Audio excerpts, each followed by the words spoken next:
श्री गणेशाय नमः. श्री स्वामी समर्थ. सुप्रभातम. नमस्कार. सिया ऑफिशियलवर आपले सुस्वागतम. योगेशं सच्चिदानंदं वासुदेवं रजप्रियं धर्मसंस्थापकं वीरं कृष्णं वंदे जगद्गुरुं. आज आपण महाभारतातल्या पहिल्या खंडातल्या आदिपर्वातले शांतनोपाख्यान पर्व आणि त्या पर्वातले व्युषिताश्वाचे उपाख्यान हे पुढे वाचायला सुरुवात करूया. वैशंपायन म्हणाले, कुरुश्रेष्ठ पराक्रमी राजा पांडू असे बोलल्यानंतर कुंती त्याला म्हणाली, महाराज, आपण धर्मज्ञ आहात. आपल्यावर एकनिष्ठ प्रेम करणाऱ्या मज धर्मपत्नीला आपण अशा प्रकारचा आदेश देणे युक्त नव्हे. हे भरतश्रेष्ठ वीर, आपणच स्वतः धर्माच्या निर्देशाप्रमाणे माझ्या ठाई सामर्थ्य संपन्न अपत्ये निर्माण करा. हे पुरुषश्रेष्ठा, मी आपल्याबरोबरच स्वर्गाला जाणार आहे. आपण अपत्यासाठी माझ्याशी समागम करावा. आपल्याखेरीज अन्य कोणाही पुरुषाचे मी मनाने देखील चिंतन करणार नाही. आपल्यापेक्षा श्रेष्ठ असलेला अन्य कोणता पुरुष या जगात आहे? धर्मात्मन, मी एक पुराण कथा ऐकली आहे, ती मी आपल्याला सांगते. कृपा करून आपण ती ऐकावी. प्राचीन काळी पुरुवंश वृद्धिंगत करणारा अत्यंत धर्मशील व्युषिताश्व नावाचा एक राजा होऊन गेला असे म्हणतात. तो महापराक्रमी धर्मात्मा यज्ञ करीत असता त्याच्या यज्ञमंडपात देव इंद्रा समवेत व देवर्षी समवेत गेले. व्युषिताश्वाचे सोम अर्पण करून इंद्राचा सत्कार केला आणि विपुल दक्षिणा देऊन त्याने ब्राह्मणांचा सत्कार केला.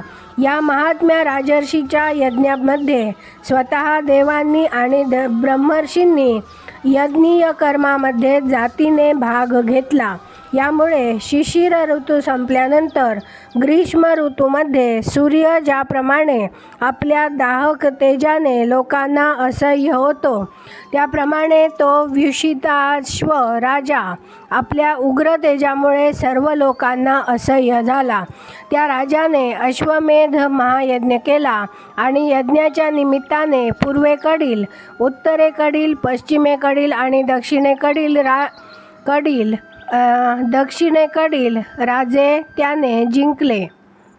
त्यांना त्याने पकडले आणि त्या सर्वांना शरण येण्यास भाग पाडले. अशा प्रकारे त्या राजाचे सामर्थ्य 10 हत्ती इतके झाले. पुराणकालीन कथांमध्ये अभिज्ञ असलेले लोक या संदर्भात काही गाथांचे पठण करीत असतात. व्युषिताश्वाची कीर्ती दिगंत पसरली. त्याने समुद्रवलयांकित पृथ्वी पादाक्रांत केली आणि आपल्या स्वतःच्या पुत्राप्रमाणे त्याने सर्व वर्णामधील प्रजाजनांचा प्रतिपाळ केला. त्याने महायज्ञ केले आणि ब्राह्मणांना विपुल धन दिले. महायज्ञांमध्ये त्याने अनेक रत्नांचे दान केले आणि अनेक सोमयाग केले. इतकेच नव्हे तर अग्निष्टोम, अत्यग्निष्टोम, वक्थ, षोडशी, वाजपेय, आप्तोर्याम आणि अतिरात्र या 7 सोम संस्था त्याने सुरू केल्या.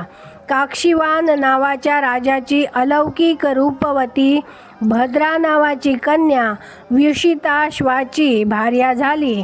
त्या दोघांचे एकमेकांवर अपार प्रेम होते असे म्हणतात. भद्रा अतिशय रूपवती असल्यामुळे व्युषिताश्व तिच्या बाबतीत आत्यंतिक कामासक्त होता आणि कामासक्तीच्या या अतिरेकामुळे त्याला अखेर क्षयरोग जडला आणि सूर्य अकाली अस्तंगत व्हावा त्याप्रमाणे व्युषिताश्व थोड्याच दिवसात अकाली निधन पावला. तो मरण पावल्यावर त्याची भार्या भद्रा दुःखाने व्याकुळ झाली आणि पोटी पुत्रसंतान नसल्यामुळे तिने केविलवाणा आक्रोश केला असे म्हणतात. भद्रा म्हणाली, हे परमधर्मराज राजा, पतीचा वियोग झाल्यानंतर त्याच्या मागे जी स्त्री जिवंत राहते ती दुःखाने दीनवाणी झाली असल्यामुळे जिवंत असूनही मेल्यासारखीच असते. हे क्षत्रिय श्रेष्ठा, पती निधन पावल्यावर मरण येणे हेच स्त्रीच्या दृष्टीने श्रेयस्कर असते. म्हणून मी आपल्याबरोबरच येण्यास उत्सुक आहे. मला आपल्याबरोबर घेऊन चला. आपल्या वाचून एक क्षणभरही जगण्याची माझी इच्छा नाही. आपण माझ्यावर कृपा करा आणि मला लगेच आपल्याबरोबर घेऊन चला. आपण सुगम मार्गाने जा अथवा दुर्गम मार्गाने जा. आपण निघाल्यानंतर मी आपल्या पाठोपाठ येणारच आहे आणि कोणत्याही कारणाने मी परत फिरणार नाही. मी पूर्णपणे आपल्या अधीन आहे. छायेप्रमाणे मी नित्य आपल्याबरोबर वागेन आणि आपले प्रिय करण्यात व हित करण्यात सदैव तत्पर राहीन. महाराज, आपण येथून निघून गेल्यामुळे आजपासून हृदयाचे शोषण करणाऱ्या आधिव्याधी मला हतबल करून टाकतील. हे अभागिनीने पूर्वजन्मामध्ये किंवा या जन्मामध्ये परस्परांवर अनुरक्त असलेल्या प्रेमी युगुलाची ताटातूट केली असली पाहिजे आणि म्हणूनच आपल्या वियोगाचे हे असह्य दुःख सहन करण्याची माझ्यावर आज पाळी आली असली पाहिजे. पतीचा वियोग झाल्यानंतर जी स्त्री एक क्षणभर देखील जिवंत राहते ती वास्तविक नरकामध्ये राहिल्याप्रमाणे जगते आणि तिचे जीवन दुःखपूर्ण असते. एकमेकांच्या दृढ सहवासात असलेल्या स्त्री पुरुषांची मी मागच्या जन्मी ताटातूट केली असली पाहिजे. पूर्वजन्मामध्ये केलेल्या दुष्कृत्यामुळे संचित झालेले दुःख आपल्या वियोगाच्या रूपाने आज माझ्या नशिबी आले आहे. महाराज, आजपासून मी दर्भावर झोपण्याचे ठरविले आहे. सर्व सुखभोगांवर आजपासून मी पाणी सोडले आहे. केवळ आपल्याच दर्शनाचा ध्यास मला लागलेला आहे.